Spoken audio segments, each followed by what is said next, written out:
மோந்தா புயல் காரணமாக மீனவர்கள் கடலுக்கு செல்ல தடை விதிக்கப்பட்டுள்ள நிலையில் சென்னை மயிலாப்பூரில் உள்ள நொச்சிக்குப்பத்தில் மீனவர்கள் யாரும் கடலுக்கு செல்லாததால் 200க்கும் மேற்பட்ட மீன்பிடி படகுகள் கடற்கரையில் நிறுத்தி வைக்கப்பட்டுள்ளது.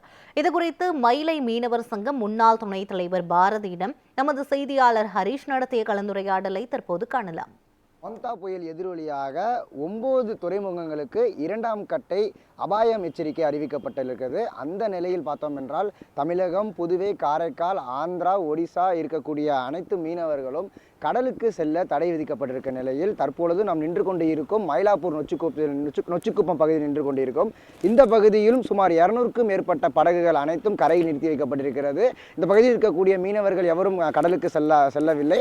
மேலும் இங்கே நிறுத்தி வைக்கப்பட்டிருக்கும் படகுகளை பற்றியும் இந்த பகுதியில் இருக்கக்கூடிய மீனவர்களை பற்றியும் பகிர்ந்து கொள்வதற்காக நம்முடன் மீனவ சங்க துணைத் தலைவர் பாரதி நம்முடன் இருக்கார். இப்போ வந்து இந்த கடற்கரையில் பார்த்தீங்கன்னா முழுக்க புயல் வந்து வார்னிங் கொடுத்துருக்காங்க. இந்த மோந்தா புயல் வர்றதுனால தமிழகம், ஆந்திரா, இந்த ஒரிசா கடலோர மாவட்டங்களில் வந்து முழுக்க யாருமே மீன் பிடிக்க போகக்கூடாதுன்ற அறிவிப்பை வந்து ஏற்கனவே சொல்லியிருக்காங்க.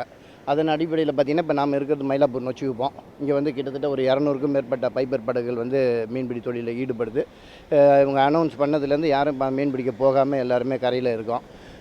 இந்த மாதிரியான சூழலில் வந்து மக்கள் வந்து கடலோட அந்த கடல் காற்றாக இருக்கட்டும், இல்லை கடலோட சீற்றம் வந்து அடங்குற வரைக்கும் யாரும் தொழிலுக்கு போக போகிறதில்ல. இந்த மாதிரியான நேரங்களில் வந்து ஓய்வாக தான் இருக்க முடியும். ரெண்டாவது, இப்போ கடற்கரையில் வந்து இப்போ கடல் அலைக்கு ரொம்ப அருகாமையிலே பைப்பர் படகுகள்லாம் இருக்கிறதுனால இந்த வார்னிங் வந்தது. அதுக்கப்புறம் இப்போ கடல் அலையோட அந்த வேகத்தை பார்த்துட்டு இங்கே இருக்கக்கூடிய படகுகளை வந்து பாதுகாப்பான இடத்துல வந்து எடுத்து வைக்கிறது வந்து வழக்கம். இப்போ ஒவ்வொரு கிராமத்தில் இருக்கக்கூடிய இந்த படகுகள், வலைகளோட மதிப்புன்னு பார்த்திங்கன்னா பல கோடி ரூபாய். இன்றைக்கி இப்போ நம்ம பார்க்குறோம், இங்கே 200 படகுகள் இருக்குது, ஆயிரக்கணக்கான பல்வேறு வகையான வலைகள் இருக்குது. இது போன்ற ஒரு இயற்கை சீற்றங்களில் வரும்போது இதை உடனடியாக பாதுகாப்பாக வைக்கிறதுக்கான கூடங்களை வந்து கட்டி கொடுக்கணும்னு நாங்கள் அரசுக்கிட்ட தொடர்ந்து ஒவ்வொரு பருவமழை காலங்களையும் கேட்டிருக்கோம்.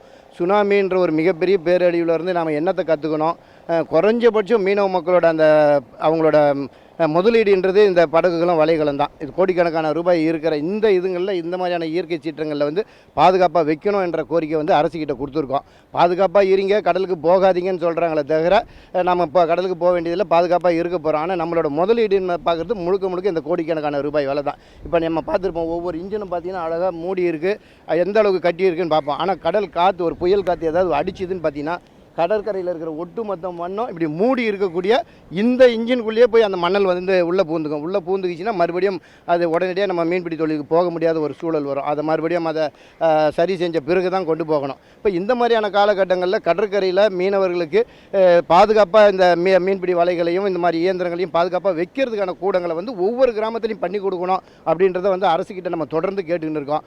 ஆனால் அந்த மாதிரியான முன்னெச்சரிக்கை நடவடிக்கை எடுக்காமல் புயல் வந்தால் நீங்கள் எப்படி போகக்கூடாது, நீங்கள் வீட்டுக்குள்ளே இருங்க, ஒரு தண்ணி அதிகமாக நிற்கிதுன்னா அங்கேருந்து ஒரு பாதுகாப்பான இடத்துக்கு போங்க, இதெல்லாம் சொல்ல முடியுது. ஆனால் கடற்கரையில் எங்களோட இந்த சொத்துக்களை தூக்கிக்கின்னு யாரும் எங்கேயும் ஓட முடியாது. குறைஞ்சபட்சம் இருக்கக்கூடிய இடங்களில் இதுபோல் பாதுகாப்பு கட்டமைப்புகளை வந்து ஏற்படுத்தி தரணும் என்றதை நாங்கள் தொடர்ந்து சொல்லிக்கின்னு இருக்கோம். அரசு அறிவிக்கப்பட்டபடியும் இங்கே இருக்கக்கூடிய மீனவர்கள் எவரும் கடலுக்கு செல்லவில்லை. அதே போலவும் இங்கே நிறுத்தி வைக்கப்பட்டிருக்கக்கூடிய படகுகள், அதாவது இந்த புயல் காலம் அடிப்படையில் 2 நாட்களோ அல்லது 3 நாட்களோ இந்த பகுதியில் நிறுத்தி வைக்கப்பட்டிருக்கக்கூடிய இவர்கள் படகோ மற்றும் அந்த படகுக்கு உட்பட்ட அந்த மீன் பிடிக்க உபயோகமாக இருக்கக்கூடிய அந்த வலைகள் அனைத்தும் பாதுகாப்பு கருதி பல முறை அரசிடம் கோரிக்கை வைத்திருக்கிறார்கள் மீனவர்கள் சார்பில். ஆனால் அரசு இன்னவரை எந்த ஒரு நடவடிக்கையும் எடுக்கவில்லை என மீனவர்கள் தரப்பில் இருந்து பாரதி நம்முடன் பகிர்ந்து கொண்டார். நியூஸ் 7 தமிழ் செய்திகளுக்காக ஒளிப்பதிவாளர் விக்ரமுடன் செய்தியாளர் ஹரீஷ் மனோகரன்.